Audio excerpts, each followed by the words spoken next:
رمضان المبارک کا مبارک مہینہ ہمارے پاس آیا تھا، اللہ تعالیٰ کا مہمان مہینہ۔ اب وہ آج اس کا آخری جمعہ ہے، جمعۃ الوداع ہے۔ اس حوالے سے یہ ساتیں آخری لمحات میں داخل ہو چکے ہیں، آخری اشراء چل رہا ہے، تو یہ اس بات کا تقاضا کرتا ہے کہ ہم اپنے رب کو منا لیں اور آخری لمحات کو غنیمت جانتے ہوئے اللہ تعالیٰ سے اپنے گناہوں پہ ندامت کا اظہار کریں اور استغفار کریں اور ان اپنی بدعمالیوں کو اور گناہوں کو دھو ڈالیں۔ اور وہ تو اللہ پاک کی ذات ایسی ذات ہے جو رحمت دینے کے لیے تیار بیٹھی ہے، تو وہ داتا ہے کہ دینے کے لیے جس کی رحمت کے در ہر دم کھلے ہوئے۔ خدا کی دین کا پوچھیے موسیٰ سے احوال، آگ لینے جائے اور پیغمبری مل جائے۔ تو اس لیے یہ آج اس کا آخری جمعہ ہے اور جمعۃ الوداع اسے کہتے ہیں۔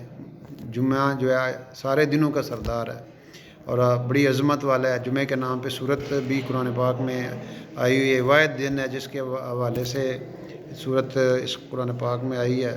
پھر اس کو فرمایا کہ جمعے کے دن مجھ پر کثرت سے درود بھیجو۔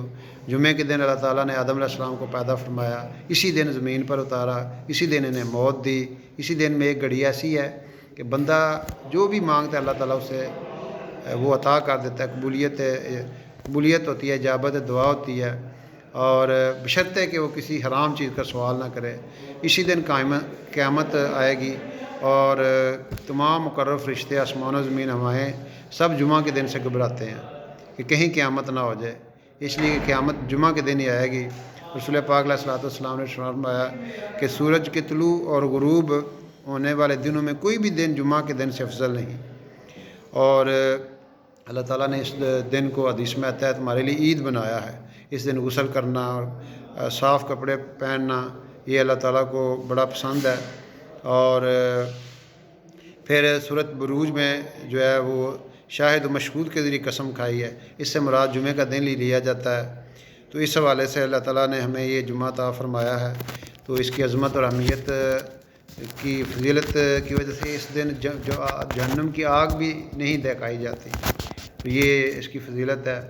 اور یہ آپ نے ارشاد فرمایا پانچوں نمازیں اور جمعہ کی نماز یعنی ایک جمعے سے دوسرے جمعے تک، اور رمضان کے روزے یعنی ایک رمضان سے دوسرے رمضان تک، یہ درمیانی اوقات کے لیے گناہوں کے لیے کفارہ ہے۔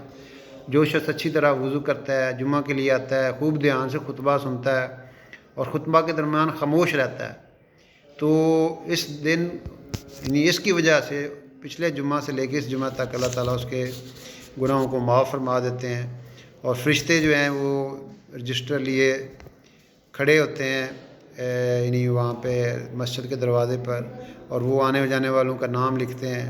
اور یہ بڑی تو خطبے سے پہلے پہنچنا چاہیے ہمارے ہاں سلسلہ ہے، ہم بڑی لیٹ پہنچتے ہیں۔